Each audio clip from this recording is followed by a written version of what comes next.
Thank you for joining us for part 2 of Media Frenzy. We want to make it very clear that we are not anti-media in any way, shape, or form. That's right. We use media. We're using media right now. Media is a part of the life we live, and it has many positive blessings to daily life. That's right. So we all use those screens. We use them. But we want to talk about what's happening when media begins to, I want to say, use us, begins to captivate us, begins to bring us to the place where we're spending more and more time on it, not even intentionally, but it just keeps drawing us in. We're getting those little dopamine, hits that come, and they feel good and they keep us coming in there. We want to talk about how we can use media appropriately and be a blessing and not be used by media. Yeah. So earlier on, we touched on one of those areas of recreational media, which was social media. And again, like you said, honey, the media isn't the issue. It's more the problem when we get into the recreational type of media on our screens. And so looking at social media, it's oftentimes somebody being fake, somebody who they really aren't, to try to be able to have friends and to fit in with those other people around them who are also trying to be someone different or something different. So you have much of the people in the social media realm who are not being realistic to their real lives. So the fake believing the fake, which is really very damaging because it helps to drive other things in our culture that are very destructive.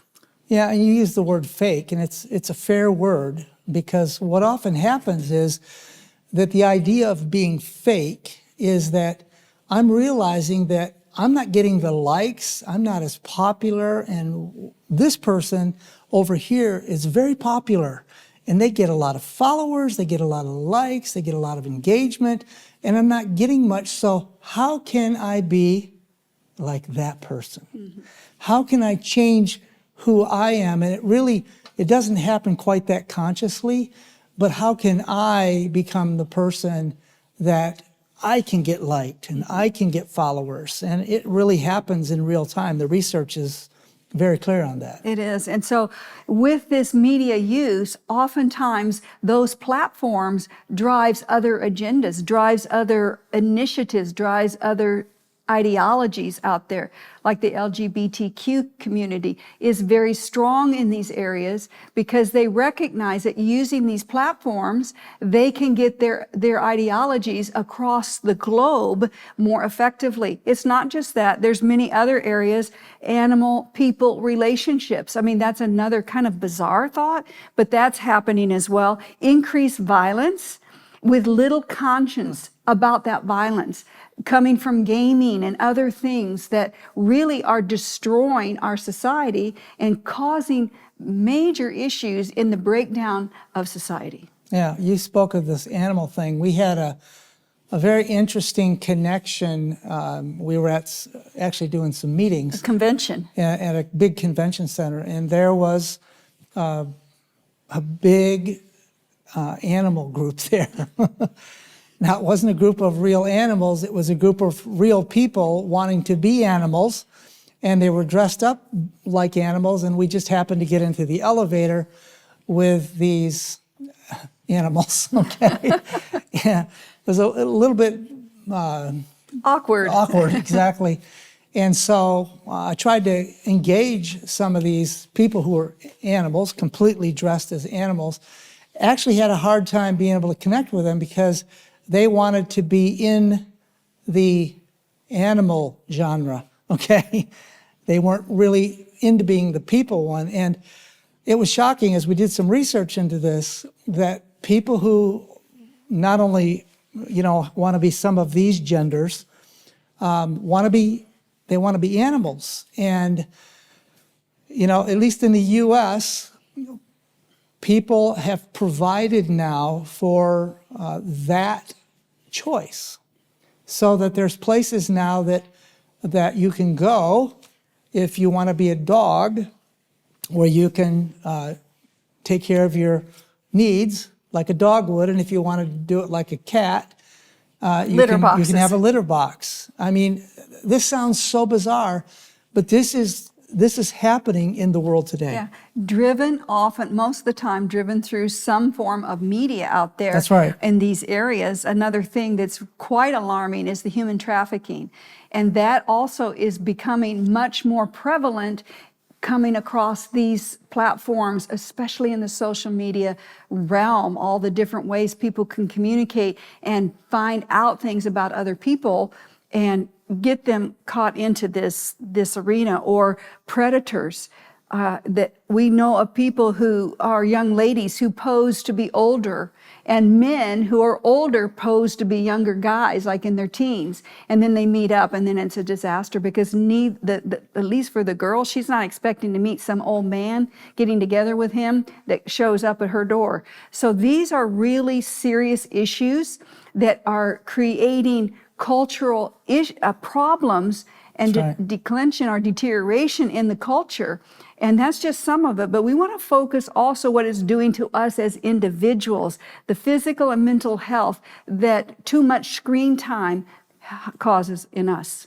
Yeah, so too much screen time, as we're talking about a situation where people are unintentionally, recreationally, but the accumulative time has strong correlations of what's happening to the mental and physical health of people today. That's right. And many times don't even have any idea it's happening. So ADHD, that's attention deficit hyperactive disorder.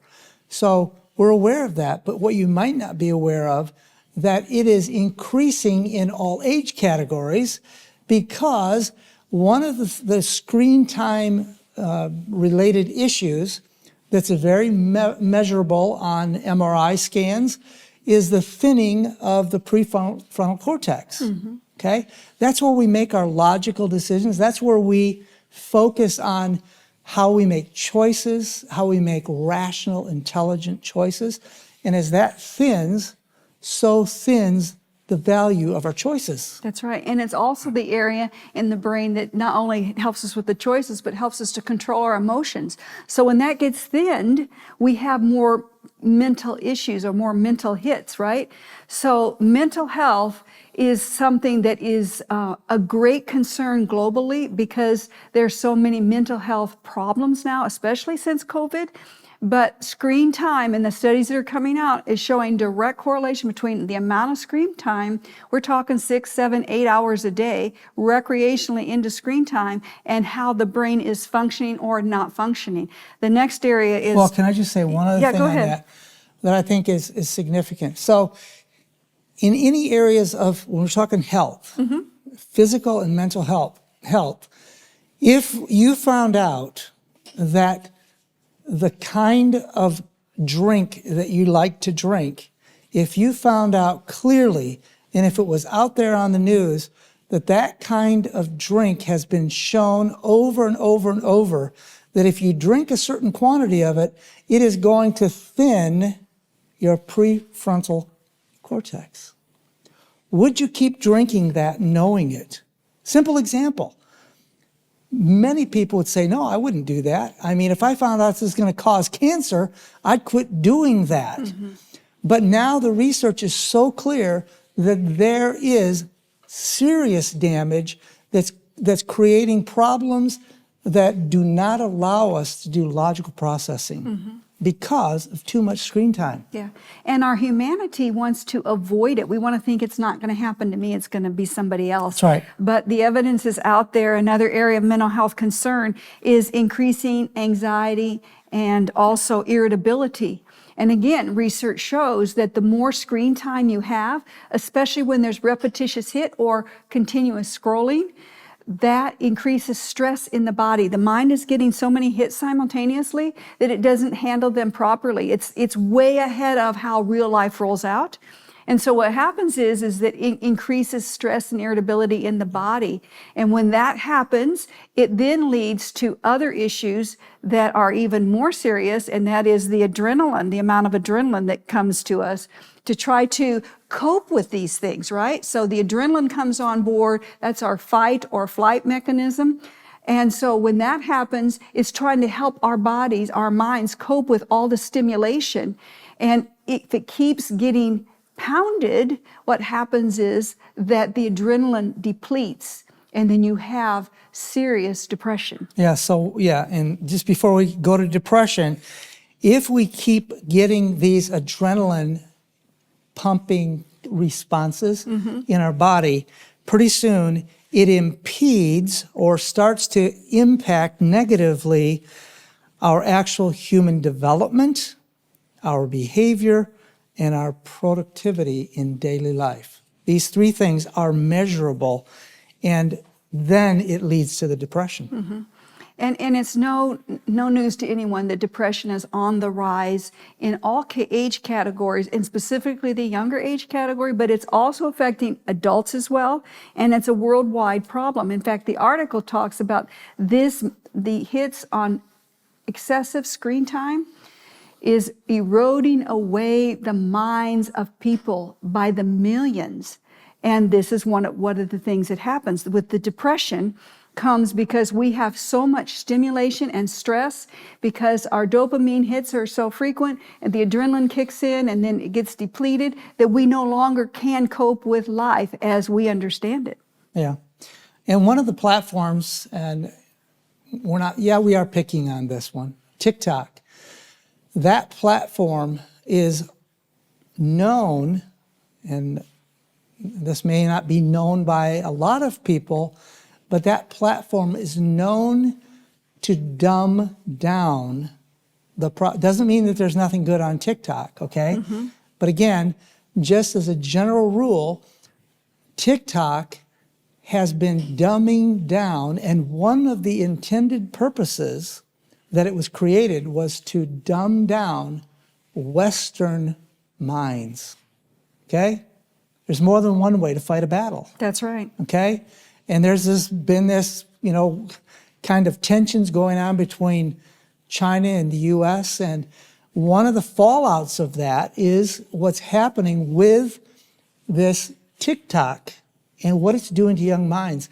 There's actually places on that platform that you can go that will educate you, that its sole purpose is to educate you how to resist your parents, how to rebel against your parents, and why you don't need to pay attention to your parents. Yeah. Or anyone in authority for that. And that matter. really impacts us in the ministry and the work that we do. That's right. Predominantly. Yeah. And so knowing that depression is on the rise, and, like you were saying, these platforms that actually are dumbing us down, right?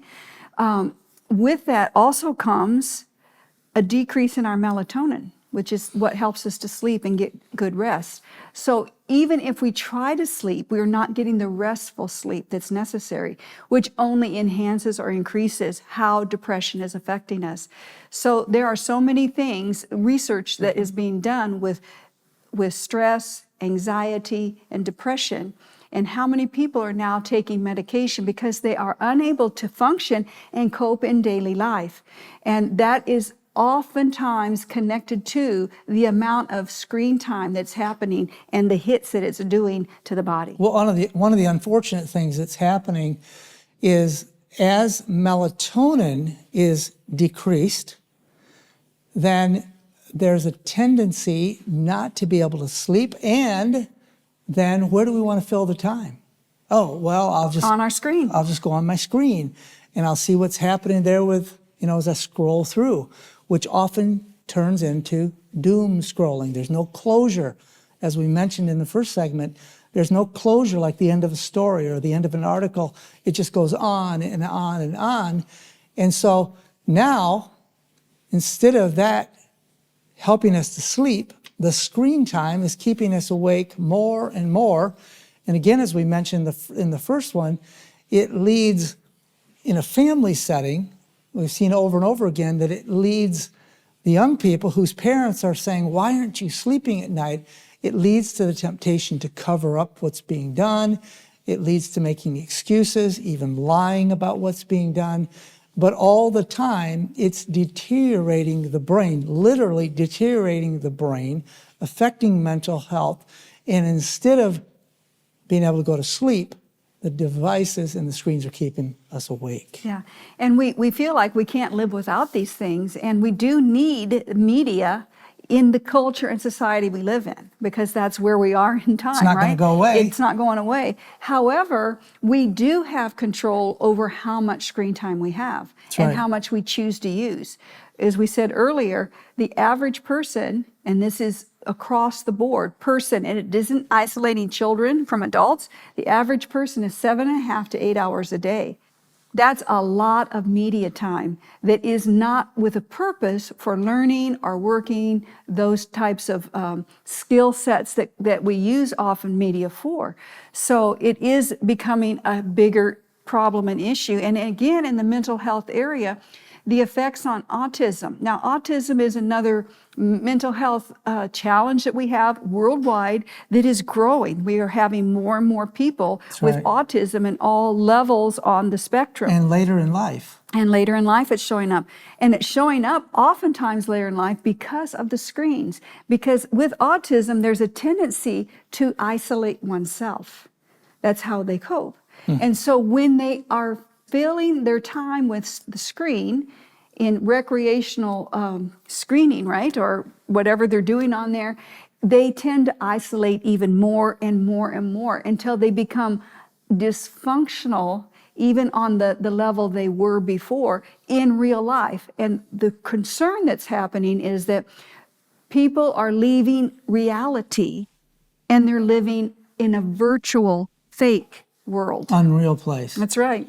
You know, and one of the sad things is that even the term social media is kind of an oxymoron, because the research, again, I mean, and the research is available to anybody, okay, it's all over. But some of the most recent research is showing that these situations where people are doing this social media so much and being driven by it, this is taking the suicide rate up. It's taking the depression rates, especially in the like 11 to 17-year-old age category. It's causing, in America, it's causing 11 teen deaths by accident every day of every year, and it's growing. Now that's tragic. I mean, stop and think about it. 11 beautiful, vibrant teenagers, every day their lives are being taken because they're on their devices when they're supposed to be driving. That's right. And not just those who lose their lives, that's more than 4,000 young people a year. But not just that, think of all the other people who are injured, who maybe have permanent injuries like paralytic or quadriplegic. All of that is happening because the screens are dominating our culture. The screens are in control of our lives, or we are allowing them to be in control of our lives. And the other thing that is interesting, because this is all leading to addictive behavior. And I shared in the first segment that I fell into that just in a couple of months, wanting to increase my ability to read, to spell better, to get more words on board. Better comprehension. In just a couple of months, I was recognizing I am having those signs of addictive behavior, where if I see that phone and I don't have something to do right then, I will pick it up and start doing that game, because I want to try to get more money or more dings, and I want to try to regain what I lost. There's so many ways that this addictive behavior becomes. And we're told that about 53% of young people, teens, young adults, have addictions to their mobile phones or to screens or to this type of media. And the adult range, right, 18 and up, isn't that much different. 47% now are showing addictive behavior to the media. So can I say something on that? Go ahead. So the response that often happens, and it's just our human response, it's like, yeah, that's not me. I mean, I know how to manage my phone. But I want to challenge and encourage us, all of us, because we don't challenge you with something we're not willing to challenge ourselves personally. I want to challenge you right now, whoever's watching this, to be willing to test how addictive like this has become for you. if it is a struggle for you to leave your phone away from the table to have a meal, you're struggling with addiction, okay? Unless you're a surgeon that's on call at that meal and you may get called into surgery. But if you struggle with putting that device aside and just having a normal conversation with your family, or like the restaurant that we ate in recently, and this is not unusual. No, it happens every time we go into a restaurant. We just happened to be right next to a table of 4 ladies. And they were so excited that we couldn't help but hear them, because they were joining each other for lunch. And they hugged each other. Oh, it's so good to see you. I was looking forward to this.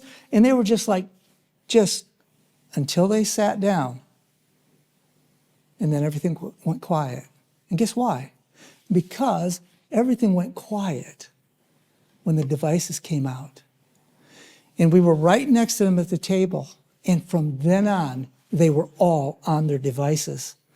And it was almost eerie, because they hardly said anything to each other through the entire meal.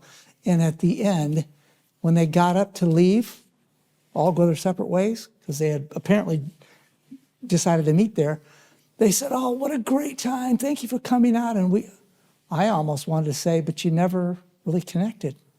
You were all connected to your devices. These are ways that you can tell that this is addictive behavior, that I can't really put this thing down, or if I hear a ding go off on my phone, I've got to deal with it now. Any notification has to be dealt with now. We're caught. We're caught. You know, the research shows that the average person connects with their smartphone about 2,000 times a day.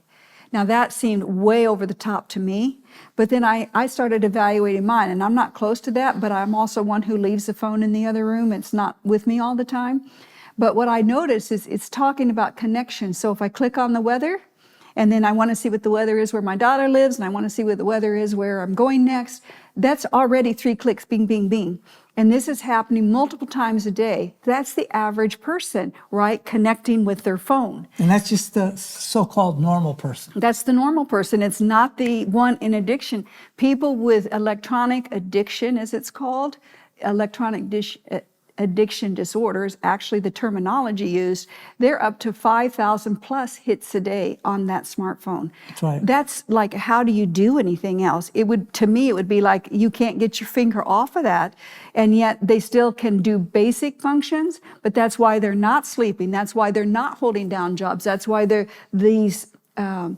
this media is interfering with their real life in such a massive capacity that it's having mental health and now also physiological health issues as well. Yeah, so you might be surprised, and maybe you wouldn't be surprised, but 2.7 billion people, that's A third of this world's population, are into gaming. That's just one platform of anti-social media, okay? Or social media. Or electronic media. Media. Yeah, I said anti-social media because I think that in reality, the research, and I don't just think, it's proved that social media, so-called, is actually creating anti-social experience in the majority of the people that are involved in it. And the gaming's another. It's another aspect. Yes, it's not social media in and of itself. Exactly. It's different. You're going there to do the game, but you meet up with other people, or you can do it alone like I did. But it's still amazing to think that many people across our globe, a third of the population, have an addiction to gaming. That, again, we're going to be looking now at the physiological results or consequences to this excessive use of electronics. Yes. The impact, neurologically, there's the restlessness, the irritability, the agitation, whatever word we want to put on it, the loss of sleep, the lack of physical activity. Now, that in and of itself is significant. The whole area of movement and exercise, which is very important to all of us, has significantly dropped. Children, for example, ages 5 to 18, whatever, the drop in physical activity, many young people have become couch potatoes. They're on their devices, just sitting there, very little physical activity. That's right. And with that lack of physical activity becomes the problem with obesity. And so you see that is a major problem again that's happening, that's a concern in the physiological realm of the effects of the electronic devices and how we're using them or how they are using us. The kids don't want to go out and play. They don't want to go out and ride the bike. They don't want to go out and do sports together. They'd rather sit there isolated or with their friends, all totally isolated from one another because they're all doing their own thing on those devices.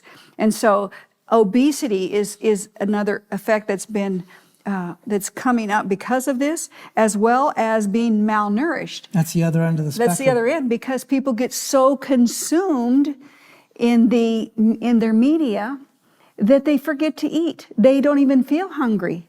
They are just absorbed, they're lost. And literally, especially gamers, they can go for hours and sometimes days and not eat. Yeah. It's amazing what is coming out in the research. 26% of all automobile accidents are linked to use of screens while driving. That's more than a quarter of all the accidents. Yeah, and that's horrendous. Yeah, and that's not talking about your GPS screen that's in your car. It's talking about people pulling up their phones thinking that they can text, they can read a text message, they can do a little bit of internet surfing, they can catch something here or catch something there, or read somebody's post like this and still be paying attention. It's not reality, because there is so much shifting around us outside and shifting around us inside on that device that it's hard for the brain to connect all the pieces and to be efficient in either of those areas. Yes. So what about suicide, or even the thoughts of suicide? Yeah, that's another area that's really on the rise. Again, it's a worldwide issue, but certainly in the United States, it's getting out of control. Of high school students, 26% of high school students actually have the thoughts of suicide. That's astronomical. That's 1 out of every 4. Compared to 10 years ago. Yeah, 1 out of every 4 kids in high school are thinking about suicide. It's on their radar. And this is also being fed through social media and through gaming and through some of those other things that come through the devices. But the even more scary is that at least 10% are attempting it. That's 1 out of every 10 high school students are attempting suicide, taking their life because either they've lost purpose in life, or it's like, let's see how close we can play with death and not have it work. I mean, there's all kind of different tentacles of this that warp the mind and the common sense, because the prefrontal cortex is not able to process real life the way it should. And that's one of the other things that's been highlighted. And again, yes, we are picking on TikTok because it has become known as is becoming known as the platform that's designed to dumb down Western culture, to dumb down thinking people. And it is also known to be not only helping young people, educating young people to get rid of their parents or to distance themselves from their parents, but it's helping young people learn how to abuse themselves and actually how to take their own lives successfully. That is hideous. It is. It's really it's tragic. Yeah.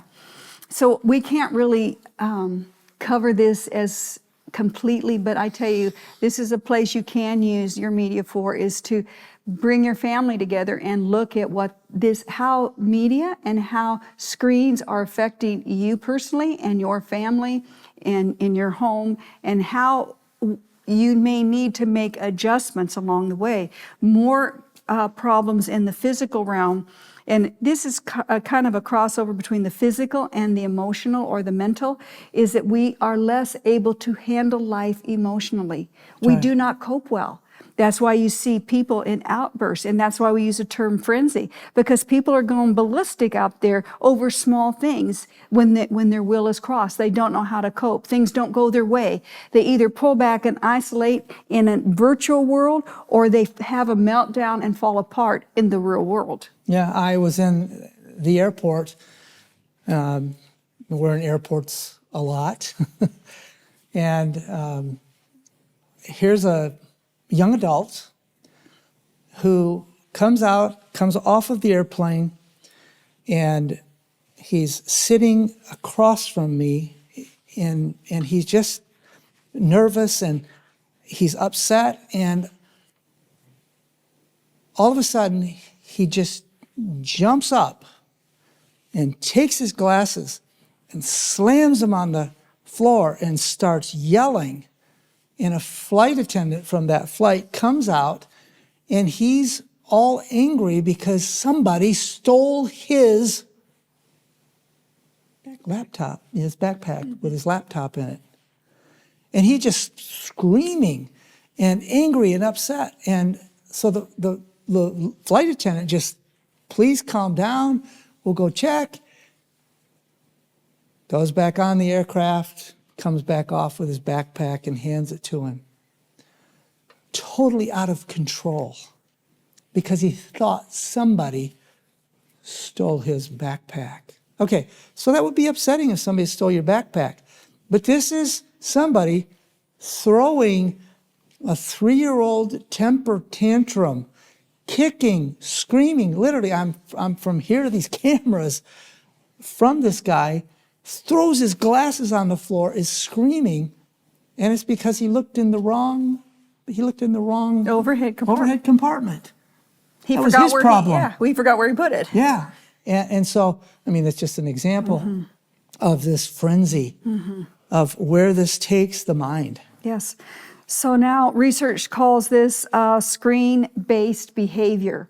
And this, we're coming up with all these new terms to try to describe how society is changing so dramatically and rapidly. And that's why we started this section of the series on media frenzy with the Bible, when it talks about these are the conditions of the world. This is the prophecy of the world prior to Jesus coming, is that people are going to be lovers of themselves, lovers of pleasure, unthankful, boastful. The list goes on, and all of this is becoming reality when we look at what is happening here with screen-based behavior. It also says that we now, as a people, as a human race, are starting to think differently about life. We think differently. More than the thinking in real terms, we now think in more virtual terms. That's right. We feel differently. How life hits us, we are responding differently, how that affects us. We even dream differently. That's an amazing thing, because we don't really control how we dream, but the information coming in at such massive and rapid rates, in such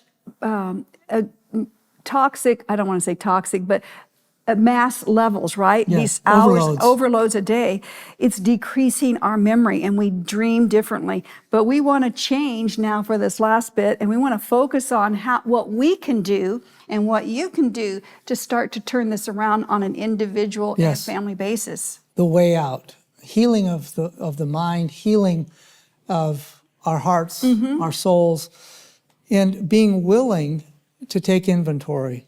This is something that we do ourselves on a regular basis. It's called being honest with ourselves, being realistic with ourselves. And it includes going to God and taking time to pray and open our hearts to God, be willing to surrender, to be willing to say, what about me, Lord? How is my balance, or am I out of balance? We need to be willing to do this, because if we are willing, that balance will come to us through the Lord and seeking it. But if we want to run from it, if we're afraid to take inventory, or I don't want anybody telling me what to do with my device, I don't want anybody interfering with my social media and my time connecting, we're on dangerous ground. Yeah. So one of the most practical things we can do is to do a media fast. That's what we started with the little 10-year-old boy that was taken to the pediatric psychologist. The first thing that psychologist did, was take the boy off of all screens. That started with TV shows, that included his smartphone, that included any other screen that he was having access to during the day. For 4 weeks, marvelous and miraculous change in that child's life, becoming back as functioning as a good student and a happy boy, enjoying life again as he once knew it, not realizing that he had been pulled into an artificial life, and he thought that's where his happiness came from. So screen fast is important, and it's a healthy thing to do. It may not be 4 weeks, but you have to decide what's long enough to really be impactful on you. Yeah, and I want to just say to this idea of the screen fast, it's like any fast. I mean, I fast, once in a while. It's just good for my body. Fast from, food for a meal or a couple of meals, and I feel great. Clears my brain. It may not be that you have to just get rid of every device. We're not talking about it just being a total abstinence from any device. It's not realistic. It's not realistic in the world we live in, but it is really being honest and saying, okay, do I really need to be on social media the way I am? Let me get off social media. But if in that process of thinking through that, you say, no, I can't, because I won't know what so-and-so's doing, and I'll be disconnected, and this is where you know that you're justifying self and it's headed in the wrong direction. So the fast needs to be relative to real life and not giving yourself a pass. That's right. And not just social media, but maybe just how much time you're spending in your recreational media, right? Instead of the 7 to 8 hours a day the average person is spending, maybe it's down to 1 hour a day or 2 hours a day, and then it's much more controlled, because that includes internet surfing and scrolling and all these other things.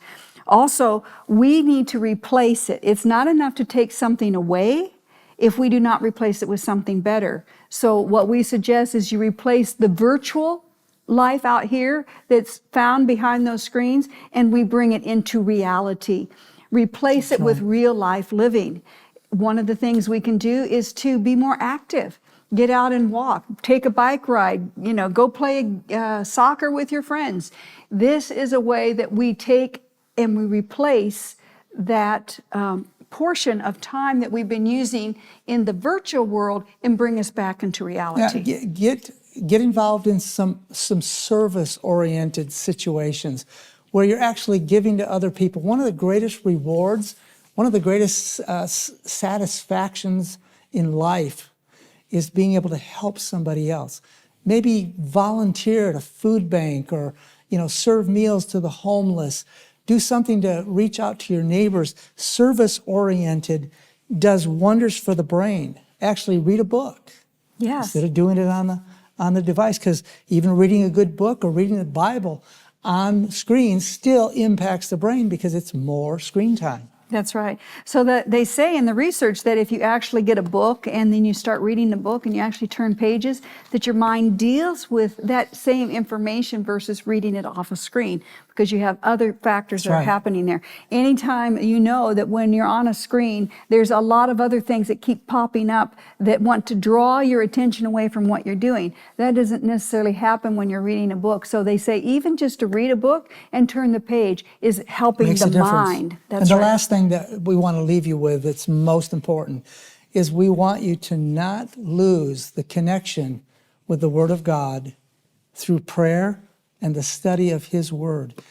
God wants our hearts. He's given Jesus for us to redeem us. He wants to win us back to Him. We need time in His Word. We need time in prayer for Him to adjust our lives and put us back on the right course. So if you find yourself in media frenzy, we're encouraging you to take it to the Lord, and we'd like to close with prayer right now. Father in heaven, we are so thankful that you are our God and that you have given Jesus to redeem us. We want to give ourselves to you, to be consecrated to you, and to have you work in us. In Jesus' name. Amen.